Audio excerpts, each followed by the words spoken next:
Surviving infidelity. Wife of 11 years, 2 kids, 11 and 9. She cheated for 8 months, I knew for the last 3, still working on it. Looking for additional advice and sharing my experience, since I got a lot of help from reading this sub. Long story short, married to wife for 11 years, 2 kids 11 and 9. She cheated for 8 months, I knew for the last 3. I did not confront her until I had evidence lined up, including video, and a separation agreement in hand from a solid lawyer. This is about 9 months ago, I guess it would be called D-Day here. I waited for her to get home from her affair partner. She had no idea that I knew anything. The second she saw me sitting at the table, she got very nervous. I asked her to sit down because we needed to talk. I was totally cried out at this point and didn't really care. I had decided that divorce was the only option, the day I first found out. Wife sits down looking very panicked. Wife, you are scaring me? What is this about? Me, I am not here to discuss your infidelity, I know everything. I am here to sort out our separation and divorce. I put my wedding ring on top of the folder with the separation agreement inside and pushed it in front of her. The wife starts bawling, begging, apologizing, pleading. All the usual stuff. We get nowhere. I just toss whatever she comes up with, back in her face.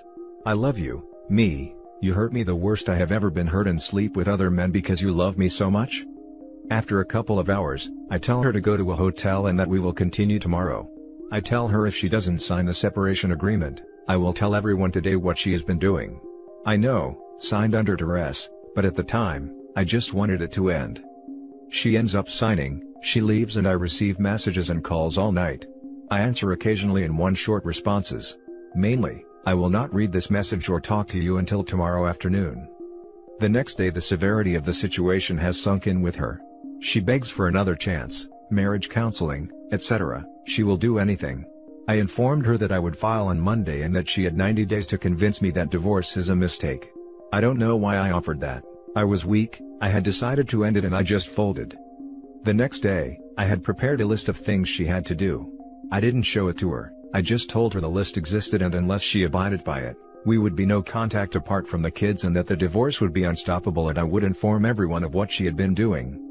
I also informed her that even perfect compliance was no guarantee that we would not divorce, that my trust in her at this point was below zero, and that I didn't even love her anymore. She killed what we had, and the only reason I considered reconciling and building something new was our kids. I didn't mean to say this. Again, I couldn't follow through on what I had decided to do. The list consisted of the following. 1. No lies. She had to make a document of everything she had done with him, describe how it started, what in her mind gave her the right to do this to me and to her own children. If she cut corners, rose-tinted anything or omitted anything, all efforts on my part would be over. 2. Full access to all social media, phones, computer, her salary and bank statements. 3. She would report where she is and what she does at all times. 4. Individual for her 2 to 3 times a week, until she could understand her own choices, only later marriage counseling. She agreed, made the list, gave me access. Then I told her about point 5, 6, 7 in sequence only after she carried out each task. 5. She had to meet AP's wife face to face and tell her everything, and hand over all the evidence she had and offer to be a witness in court if needed. She refused at first. She managed to say she couldn't do that to him. I pointed out that she made a choice, AP's feelings over her own family. If she didn't do this, this reconciliation attempt was over. I was going to tell AP's wife if she didn't. If she wouldn't own this, there was no willingness from my end. If I had to tell her, there would be no chance of ever reconciling. In the end she agreed and actually told AP's wife everything. AP's wife slapped her, kicked her, pulled her hair, screamed at her. Wife took it and didn't fight back. I didn't protect her. She got some gashes and some bald spots. In the car afterwards I informed her that AP had been seeing another woman in addition to my wife, and showed her the evidence from the private investigator I hired. I am ashamed of how much I enjoyed watching her pain, when she realized she was just another piece of meat to this guy. 5. She had to explain herself to the kids and what the likely outcome for our family would be. 6. Explain what she had done to everyone in our family and our friends. 7. I would have an affair for 3 months, I would lie to her face, sneak around behind her back. Form a deep emotional relationship with another woman. I needed her to understand what she asked me to forgive, the humiliation, the pain. She would understand we risked that I could fall in love and leave her for my AP. At the end of the 3 months I would tell her everything truthfully. Number 7 was especially hard on both of us. I would sneak around and act like I was cheating. I had Tinder installed. I would make sure she got glimpses of it every now and again. I would pretend I was secretly texting. I would go out and be gone all night. I would go away for weekends. In reality I wasn't seeing anyone. I just stayed in hotels, rented cabins and Airbnbs. I would just get drunk most of the time and cry. Wife was freaking out more and more. I felt terrible as well. I hated it. I could barely do it and I was only pretending. She did it with such ease. I think this is the hardest part for me. I can't see her in the same light. I wanted to show her what she asked me to forgive, but instead, I learned what a horrible person you have to be to do this to someone else. We are now in marriage counseling and she is making progress, me not so much. Some days are worse than others, I guess. For now, I keep the divorce papers on the ready. For some reason I have not pulled the trigger. Not entirely sure if I understand why. We haven't been intimate or very close, but we are not fighting anymore, so I guess that is progress. She is very apologetic. I know we have a long way to go. Who knows where we will end up. I can't get past how terrible I felt when I pretended, yet she did it with ease. I just can't see her in a positive light. I see her as a monster. I wish I ended it the first day, but now that I have dragged us both so far along, is there any way for me to move past seeing her like this? I have forgiven the rest, I just can't get past this. Edit. I told her that I hadn't actually been seeing anyone after just 7 weeks. I couldn't keep up the charade, I just felt horrible from it. Edit 2. Thank you for all the helpful input. I will take my new perspectives, and see if I can make any progress. I will post an update in a few weeks if anything works. Now for the top comments. I used to wonder if maybe the reason he cheated and I didn't, is simply because he had the opportunity. But I wasn't tempted in the same way. But I eventually understood, as you have, that infidelity is hundreds if not thousands of deliberate decisions to disrespect you. Even pretending to do it sickens you, yet she did all that, and had it in her to keep lying, manipulating, gaslighting you and your family and your friends. I can't say you'll ever move past this realization to see her the way you used to. I can say perhaps that's why you've held on to the divorce papers this long, to finish what she started. Divorce doesn't end the marriage, the cheating already did. This is what I am thinking too, but still I can't seem to pull the trigger and end it.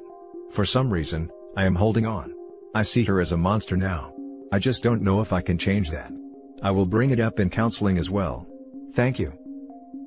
Just a note that if it's a marriage counselor, it's usually in their interest to keep the couple together.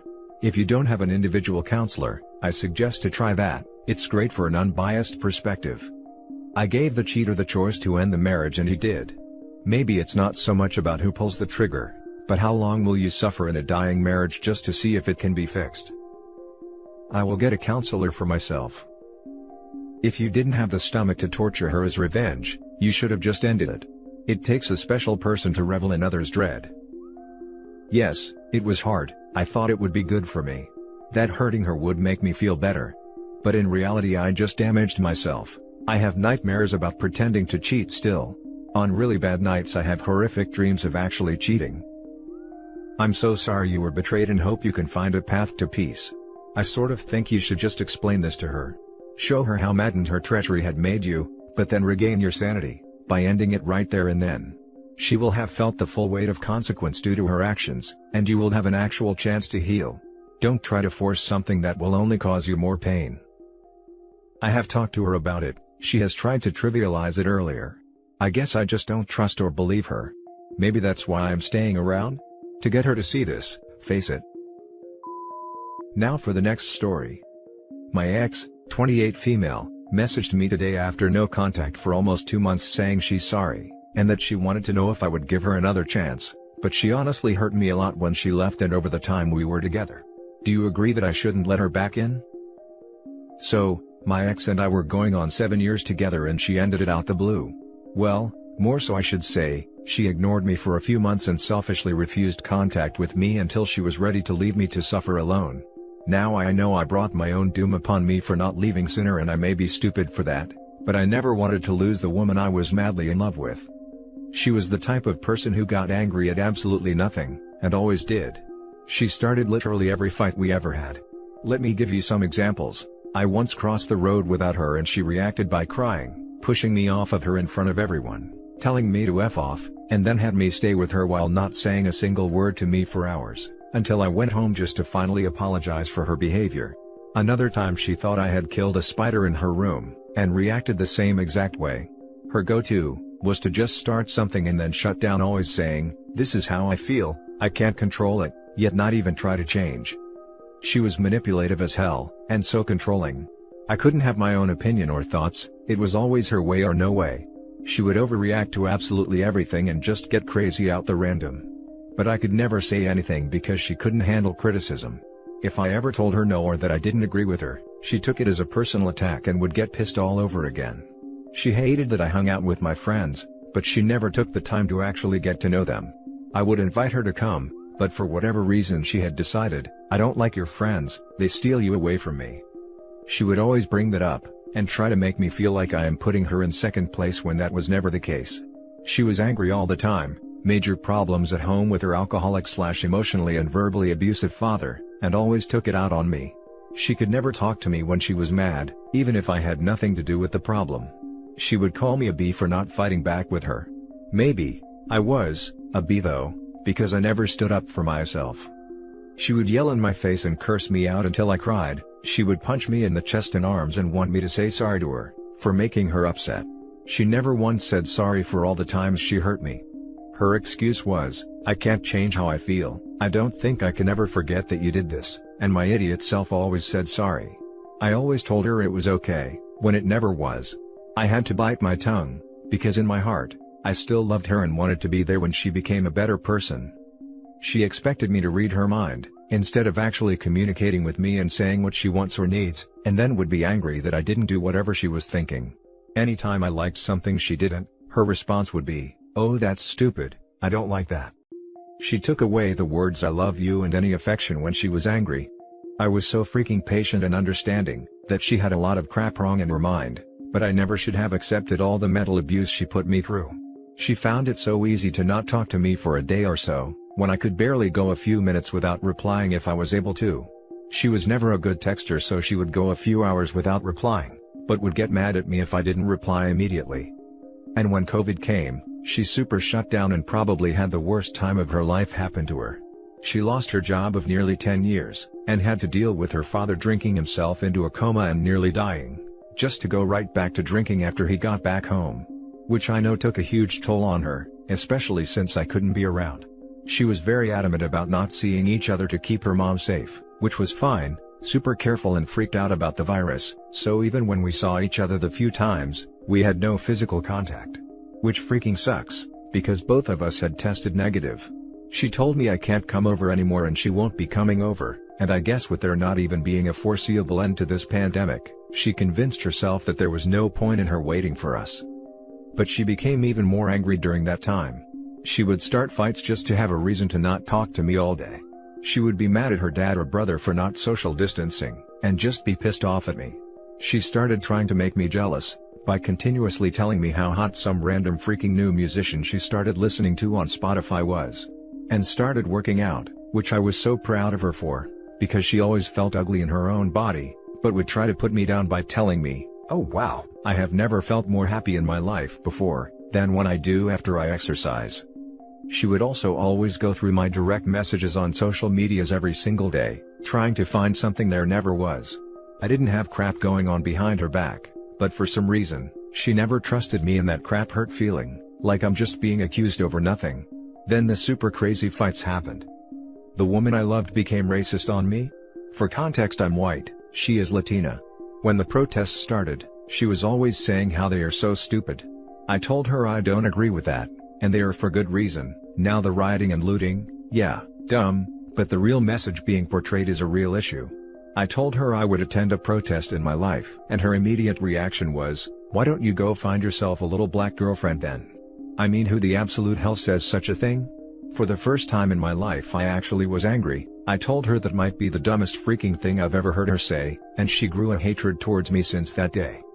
She started to become super prideful of being a Latina, and she started to do little stupid crap to get me upset, like randomly messaging me, "Oh, by the way, when I get married, I want to take my mom's last name, because I don't want to lose my Hispanic heritage, as if she wasn't always excited and telling me how she can't wait to take my last name. I had brought my dog out to see her, when she came and dropped some food off to me, and my dog gets a little too crazy and will bark madly and choke herself on the leash, so I picked her up and jokingly said to my dog, "Calm down Puda, you're going to hurt yourself," and my ex immediately looks at me with disgust and says, "I don't think I can have kids with someone who would talk to a dog like that, LMFAO." Real funny how she was upset I jokingly called my dog a bee, but she had no freaking problem calling me a bee in our fights. Somehow through all of this, I still cared. When she came to do it, she told me that it was all the fighting, and she knows it was always her who started it. There is something seriously wrong with her and she thinks she needs therapy. None of it was a lie. She was madly in love with me, but during this time apart, she realized she doesn't feel the same anymore. Don't for one second think that you did anything wrong, because you didn't. You've been the most amazing boyfriend and are such an amazing person, but I don't deserve you. She acknowledged the fact that she was angry all the time and always took everything out on me. And told me, "You love me with all your heart, but I can't give you that. I can't give you the love that you need, that you deserve. You deserve someone who makes you happy, and I know I am toxic for you." She messaged me yesterday asking if we could talk, saying she was really sorry, and wanted to see if I would want to work things out, but honestly, the damage has already been done. I love her endlessly, but I am no toy. She treated me like crap constantly and I always forgave her. I don't think she deserves another chance in my life. It would be pretty stupid to let her back into my life, right? Now for the top advice. She sounds like a nightmare. The timing suggests she chased someone else, and he sent her back into the dating pool. So, welcome to being her backup plan. You take her back, every bit of pain lost is on you. So, are you that masochistic? A nightmare indeed, one that I don't ever want to fall back asleep into. I probably shouldn't even respond. Why would I willingly drink that poison again? Holy crap. Well, replace 90% of what you wrote, and I endured that for almost 25 years. Wow. I'm white, she's Latino. Well, half. She left me for another guy, but I know for a fact that that guy will dump her in about 60 days. We aren't there yet. I just filed, this is my first day. And she's dating him. I've talked with a lot of friends, females gossip, and he's broken up numerous marriages, and people splitting up. He's a dog, and just going to use her. But I hope karma kicks her in the butt. I won't live my life being abused like that again. Don't go back. Please. Wow man, 25 years dealing with someone like that? I am sincerely sorry you had to go through that for so long. That's so crappy how she left for someone else, but like you said, karma will probably come around and bite her in the freaking butt. I'm glad you got out of that abusive relationship, even if it wasn't really your decision. As for the guy, F that trash. I won't allow myself to be her doormat again. Living life walking on eggshells is no way to live. And that's it for this video guys. If you have thoughts to share, leave a comment below. Don't forget to hit like and subscribe if you like this content. I'll catch you in the next one. Good day everyone.